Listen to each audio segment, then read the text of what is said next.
Bonjour chers amis et bienvenue sur cette vidéo introduction au ethical hacking faite par la communauté Hack the World. Donc dans cette vidéo nous allons voir ou bien avoir une vue d'ensemble de la sécurité de l'information. Nous allons voir les victimes de menaces de sécurité de l'information et les différents types d'attaques, le concept, les types et les phases de hacking. Le concept et le champ d'application de ethical hacking. Donc, premièrement, nous allons parler du hacking et secondo, du ethical hacking. Et finalement, les droits et normes de sécurité de l'information. Donc, une vue d'ensemble de la sécurité de l'information. Aujourd'hui, nous savons que l'Internet fait partie intégrale de notre vie, soit notre vie professionnelle ou bien notre vie privée. Et la preuve, c'est que chaque jour, les gens visitent l'Internet. Chaque jour, les gens visitent l'Internet peut-être pour faire le Facebook ou bien pour faire les recherches sur Google ou bien pour d'autres choses, n'est-ce pas? Mais aujourd'hui, il s'avère que l'Internet est une source par laquelle les entreprises ou bien par laquelle les actions malicieuses sont faites. eBay. En 2014, eBay a été compromis et eBay a eu de lourdes pertes car elle a perdu une somme ou bien elle a accumulé une somme de 145 millions due à ce grand piratage. JP Morgan Chase, elle a eu une perte de 73 millions due au piratage également. Et Google Play, nous tous nous savons Google Play pour les fans de l'Android. Google Play a été compromis également en 2014 par un hacker turc qui a dû envoyer un APK malicieux dans le serveur qui a déclenché un déni de service, un DOS, et ce qui a empêché le téléchargement et l'upload des applications. Donc, aussi Google Play a été affecté. Donc vous voyez, dans d'autres termes, l'Internet a des avantages et des inconvénients. Maintenant, avant de continuer, il va falloir que nous connaissions ou bien nous essayons de discuter ou bien avoir quelques notions sur certaines terminologies très essentielles. Et premièrement, nous avons le hack value. Qu'est-ce que le hack value? Le hack value est une notion utilisée par les hackers pour spécifier que quelque chose est vraiment nécessaire ou bien quelque chose doit être fait. Je reprends. Le hack value est une notion utilisée parmi les hackers pour pouvoir prouver ou bien pouvoir montrer que quelque chose doit être fait ou bien est nécessaire. 0D attaque. Une attaque 0D est une attaque qui permet d'exploiter une faille d'un logiciel nouvellement installé ou bien d'un navigateur ou bien d'une application. Donc, il y a la création d'une application et il s'avère que cette application qui a été créée nouvellement présente des failles bien avant le patch. Donc, cette faille s'appelle 0D Vulnerability. Donc, le fait d'exploiter cette faille s'appelle le 0D attaque. Donc, la plupart du temps, nous retrouvons ces failles dans les logiciels, dans les applications, dans les navigateurs. Donc, je reprends une fois. Le 0D attaque est une attaque nous permettant d'exploiter les failles présents dans les navigateurs, présents dans les applications, présents dans les logiciels de sécurité ou autres durant leur durant leurs premières utilisations ou bien avant leur patch, en quelques termes. Maintenant, une vulnérabilité. Qu'est-ce qu'une vulnérabilité? Une vulnérabilité est une faille présente dans un système permettant à une tierce personne de pouvoir exploiter ce système et compromettre son intégrité. Je reprends. Une vulnérabilité est une faille présente dans un système permettant à une tierce personne de pouvoir exploiter cette faille et compromettre l'intégralité de ce système. Qu'est-ce qu'un exploit? Un exploit est un programme écrit afin de pouvoir exploiter une vulnérabilité. Un exploit est un programme écrit afin de pouvoir exploiter une vulnérabilité. Ok. Et donc, parlant des vulnérabilités, qu'est-ce qui peut causer les vulnérabilités? Peut-être une mauvaise configuration peut causer une vulnérabilité. Bon, dans les vidéos à venir, nous allons plus parler ou bien nous allons plus discuter des vulnérabilités. Donc, pour le moment, on se concentre un peu plus sur les terminologies. Donc, je reprends. Un exploit est un programme écrit permettant d'exploiter une vulnérabilité. Maintenant, qu'est-ce qu'un bot? Un bot est un agent informatique qui interagit avec plusieurs serveurs. Également, dans les vidéos à venir, nous allons voir pourquoi l'utilisation d'un bot. L'ensemble de ce bot et ce serveur s'appelle botnet. Donc, pourquoi est-ce que quelqu'un peut utiliser un bot? Dans quel sens qu'est-ce qu'il peut utiliser un bot? Et quel rôle joue un bot? Un payload. Qu'est-ce qu'un payload? Un payload, d'habitude, un payload, on retrouve les payloads, ou bien je peux dire un payload est un code aussi écrit. Un payload est un code écrit qui, comment dirais-je, montre l'action après l'exploit. Donc, si je finis par exploiter ce système, qu'est-ce que je veux en retour? Dans les films ou bien dans les séries, nous voyons que après l'exploitation d'un système, peut-être la personne retrouve un shell, peut-être la personne retrouve le terminal de la victime, ou bien la personne retrouve son desktop, la personne retrouve, ou bien après l'exploitation, le PC commence par fumer, ou bien après ça, le PC cesse de fonctionner, ou bien le PC bug. Au fait, c'est que ça. Quelle est l'action en retour après l'exploitation? C'est ça, on appelle le payload. Et le payload aussi, ce sont des codes écrits. Peut-être écrits dans le même exploit, ou bien écrits quelque part d'autre, ou bien dans un autre programme. Maintenant, le daisy chaining. Qu'est-ce que le daisy chaining? Une tierce personne qui compromet un système et retrouve ou bien recueille certaines informations lui permettant de compromettre plusieurs autres systèmes avec ces mêmes informations, c'est ça le daisy chaining. Donc dans le daisy chaining, on a le mot chaining, ce qui veut dire l'utilisation d'une information recueillie après l'exploitation ou bien après l'exploitation d'un système afin de compromettre plusieurs autres systèmes utilisant ces mêmes informations, c'est ça le daisy chaining. Donc ce sont des termes que nous devions comprendre et ne vous limitez pas aussi à cette définition que j'ai donnée. Vous aussi, vous pouvez aller faire des recherches afin de comprendre plus cette terminologie, parce que cette terminologie sont des terminologies que nous retrouvons tous les jours dans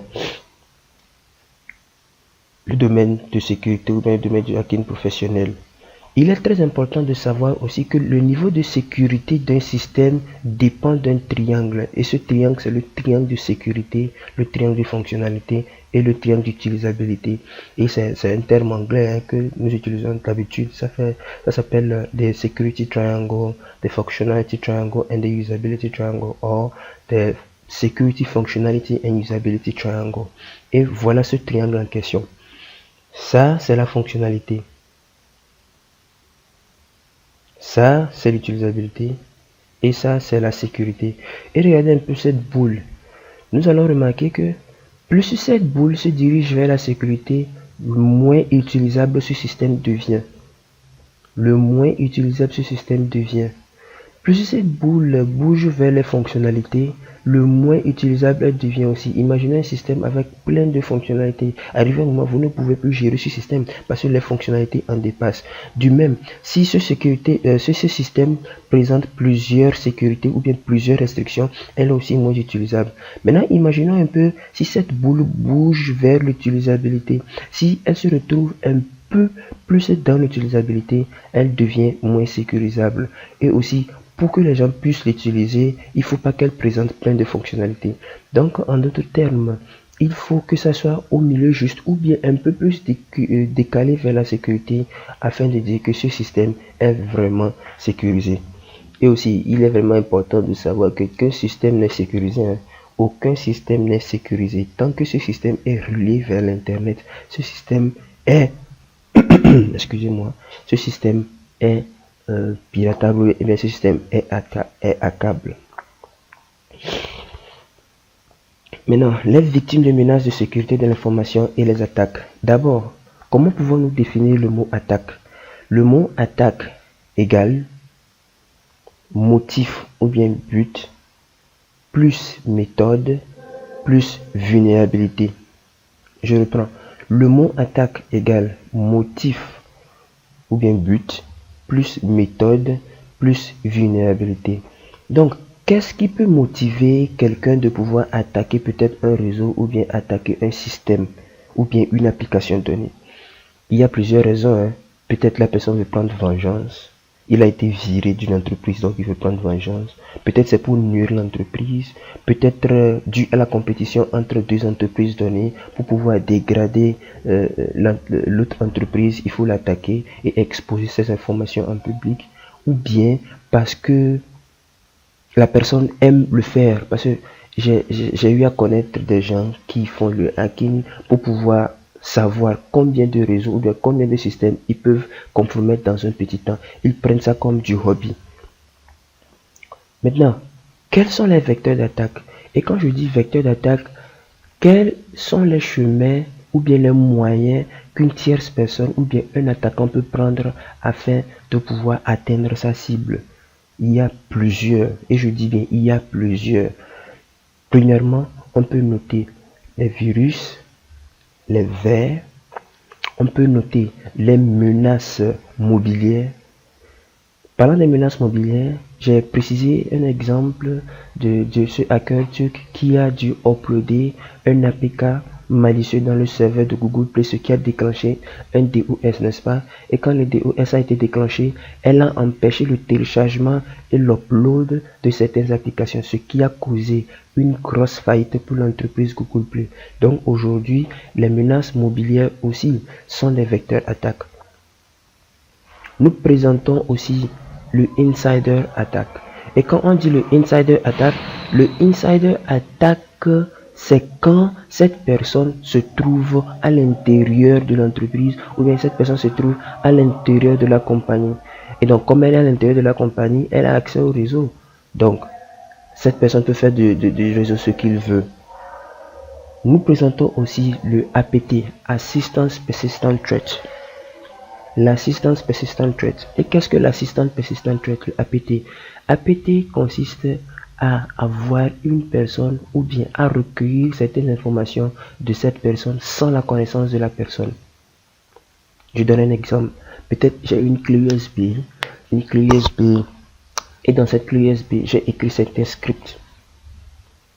Et je viens vers un quelqu'un, ou bien je viens vers un pote, ou bien une secrétaire de direction, et je lui dis, j'ai une clé avec moi, et il y a un document dans la clé que je veux qu'elle m'aide à imprimer.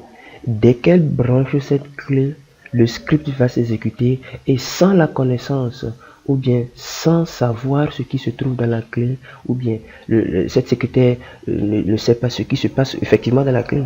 Or, dans cette clé en background, je suis en train de recueillir les informations concernant le système. Pourquoi pas les réseaux? Si peut-être il y a un domaine dans le réseau, pourquoi pas ça? Donc aujourd'hui, il y a plusieurs moyens par lesquels quelqu'un peut attaquer. Donc toujours, gardez cette définition de l'attaque. L'attaque égale méthode plus motif plus vulnérabilité. Et maintenant, les catégories de menaces. Quelles sont les catégories de menaces? D'abord, nous avons les menaces réseau, les menaces du système informatique, menaces des applications. Exemple de menaces de réseau, nous avons le DNS spoofing, nous avons le app spoofing, nous avons le eavesdropping, nous avons man in the middle attack. Ça, ce sont des choses que nous allons apprendre durant le cours de cette formation faite par la communauté Hack the World. Maintenant, les menaces du système informatique. Nous avons le password attack. Excusez-moi. Nous avons denial of service attack. Vous voyez? Et plein d'autres menaces. Parlant des menaces des applications, excusez-moi, nous avons de buffer overflow, nous avons code injection attack et d'autres. Et je vous promets que dans cette formation, nous allons voir comment exécuter ces menaces, parce qu'il faut pouvoir réfléchir comme la mauvaise personne afin de pouvoir vous protéger contre cette personne. Donc, n'oubliez pas que cette formation nécessite toujours une petite éducation dans le domaine éthique, parce que ces attaques sont un peu dangereuses. Bon, on continue. Le concept et les types et les phases du hacking. Qu'est-ce que le hacking? Qui est un hacker? Donc, premièrement, le hacking. Qu'est-ce que le hacking? Le hacking, c'est le fait d'exploiter une machine, c'est le fait de compromettre une machine, c'est le fait de modifier le comportement de cette machine. Et donc, qui est un hacker? Un hacker, c'est quelqu'un qui exploite la machine, c'est quelqu'un qui compromet c'est quelqu'un qui compromet le système, c'est quelqu'un qui modifie le comportement de cette machine. Donc, avant de pouvoir modifier le comportement de cette machine, ça veut dire que le hacker doit avoir des compétences données. Ou bien, donc, le hacker doit avoir des compétences en informatique, des compétences en réseau, des compétences en programmation. Parce que pour pouvoir modifier le comportement d'un système, il faut très bien comprendre comment ce système fonctionne. Pour pouvoir modifier le comportement d'un réseau, il faut comprendre très bien comment ce réseau fonctionne et avoir ses compétences en réseau, avoir ses compétences en programmation, avoir les compétences elles-mêmes en informatique va permettre à un hacker de très bien jouer son rôle. Quels sont les types d'hackers? Nous avons les black hats. Qui sont les black hats? Les black hats sont des gens très intelligents, des hackers très intelligents, mais qui utilisent leurs compétences à hacking illégalement. Ils utilisent leurs compétences en hacking illégalement. Et ils sont plus offensifs. Ils sont très offensifs. Les white hats aussi sont des hackers, mais qui utilisent leurs compétences en hacking légalement. Eux, ils sont défensifs. Les grey hats, qui sont les grey hats? Si on fait la combinaison entre le white et le black, on retrouve la couleur gris. Donc, dans d'autres termes, le grey hat est quelqu'un qui agit à la fois offensivement et à la fois défensivement. Donc, vous allez peut-être vous poser la question, comment est-ce que quelqu'un peut agir à la fois offensivement et défensivement? Ou bien, comment est-ce que la personne peut utiliser ses compétences en hacking légalement, mais à la fois illégalement? Le grey hat, la personne le fait avec l'intention de faire du bien, mais en le faisant illégalement. Je ne sais pas si la plupart de vous, ou bien vous avez déjà regardé cette série de Mr. Robot. Mr. Robot, dans la série de Mr. Robot, c'est le groupe qui a compromis une compagnie, E-Corp. Dans cette compagnie, ils sont des grey hats. Et pourquoi les qualifions-on des grey hats? On les qualifie de grey hats parce que ils ont voulu faire du bien pour la population. Mais afin de faire du bien pour la population, ils sont obligés d'utiliser leurs compétences à hacking illégalement. Un autre exemple de grey hat. Peut-être vous êtes un hacker, ok? Et après la création d'un logiciel, ou bien après la création d'une entreprise, vous dites à l'entreprise, vous-même vous avez fait, fait vos tests et vous avez su que ce logiciel présente des failles. Et vous dites à l'entreprise qui a fabriqué ce logiciel que vraiment votre logiciel présente des failles. Et ils disent non, ça ne présente pas de failles. Comment ça ne présente pas de failles? Nous avons recruté les mêmes programmeurs pour faire ça, ça ne peut pas payer, blablabla. Ok. Pour pouvoir prouver que ça a des failles, ils vont faire quoi? Des proof of concept. Ils vont faire des proof of concept. Et ce proof of concept veut dire quoi? Ils vont maintenant violer la loi en vous piratant à base de la faille ou bien à base de cette vulnérabilité présente dans votre logiciel. Et maintenant, qu'est-ce qui nous prouve que vous avez piraté? Ils seront obligés de prendre ou bien de recueillir les mots de passe. Ils sont obligés de recueillir les données sensitives et présenter à l'entreprise. Et maintenant, rien n'est plus intégral. Voilà comment quelqu'un peut être un grey hat. Donc je répète, un grey hat, c'est quelqu'un qui utilise ses compétences offensivement à la fois défensivement. Qui sont les suicide hackers? Les suicide hackers sont pires que les black hats. Pourquoi on dit ça? Ils sont pires que les black hats parce qu'ils sont prêts à mourir afin d'arriver à leur but. Ils savent que si je fais ce piratage, ça peut me finir en prison 5 ans, pourquoi pas à vie dans la prison. Mais ils le font, même si on les tue, ils sont là, ils le font. Et ils détruisent, ils sont plus méchants que les black hats. Qui sont les script kiddies? Script kiddies. Les script kiddies aussi sont des types de hackers. Et ces hackers utilisent des logiciels, utilisent des tools, utilisent des programmes, des scripts déjà écrits par les white hats afin de pouvoir pirater. Et ces jeunes personnes-là aussi sont dangereux parce qu'ils ne savent pas ce qu'ils font. Ils utilisent aussi. Ok? Ils ne savent même pas comment le programme marche. Ils ne savent même pas comment le système marche. Mais ils utilisent ce logiciel peut-être parce qu'ils ont entendu que ce programme permet de faire ça. Ils l'utilisent pour pouvoir achever ou bien atteindre leur but. Donc je reprends. Les script kiddies sont les hackers qui utilisent des programmes, des logiciels ou bien des tools écrits par les black hats ou bien les white hats afin d'atteindre leur but. Qui sont les state sponsored hackers? Les state sponsored hackers sont des hackers qui sont recrutés par le gouvernement afin de les aider à faire quelques piratages.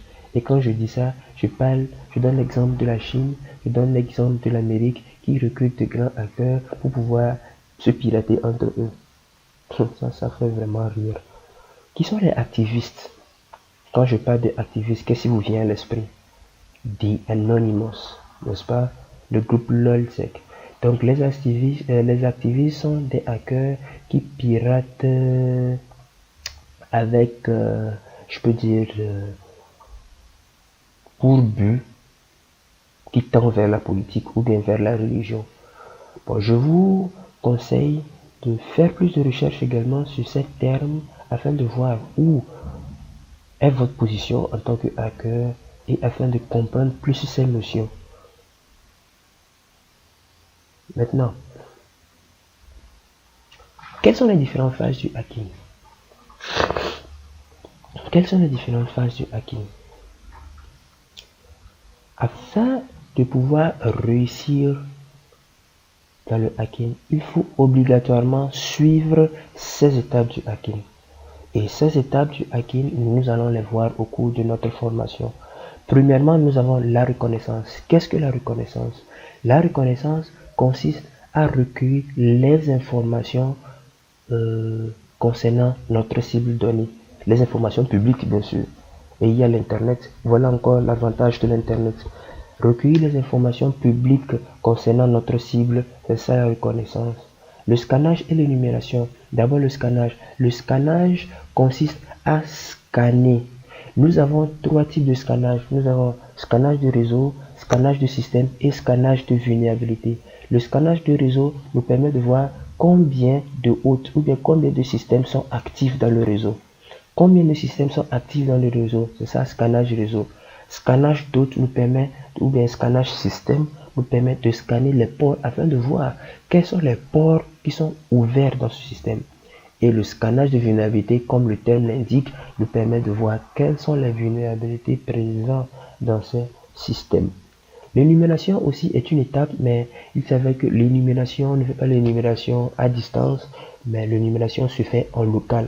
L'énumération nous permet de voir quels sont les utilisateurs présents dans un système, quelles sont les règles présentes dans le système, quelles sont les ressources partagées dans le système, ou bien quelles sont les ressources partagées dans le réseau. Voilà l'aide que l'énumération apporte pour une tierce personne ou bien pour quelqu'un qui veut faire une test de pénétration dans une entreprise.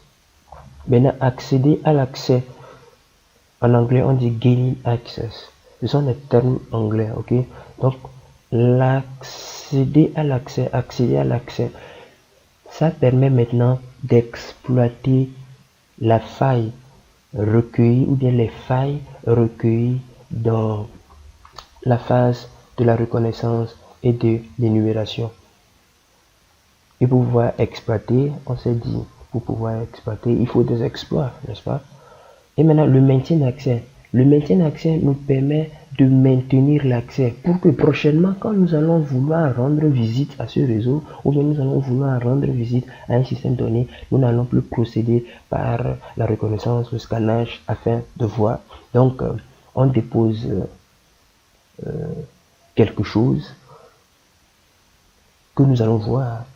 Ok, on essaie de garder le système, de maintenir l'accès à ce système.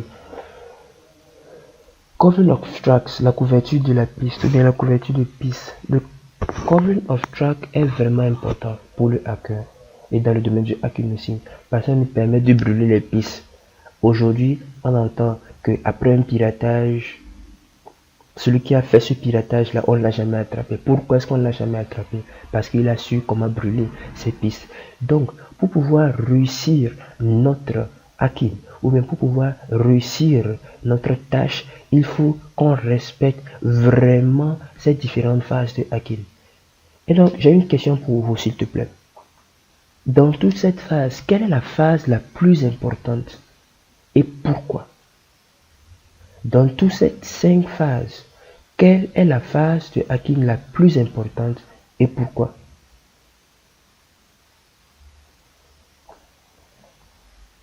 Maintenant, le concept et le champ d'application du ethical hacking. Nous avons vu maintenant un hacker, c'est quelqu'un qui utilise ses compétences en informatique afin de pouvoir exploiter les failles présentes dans un système. Maintenant, comment peut-on définir le ethical hacking? Le ethical hacking est un hacking, vous m'excusez un peu, est le hacking fait dans un contexte professionnel. Le ethical hacking est le hacking fait dans un contexte professionnel. Et donc, pourquoi est-il nécessaire de faire le ethical hacking? Il est vraiment nécessaire de faire le ethical hacking parce que pour pouvoir attraper un voleur, il va falloir réfléchir comme ce voleur.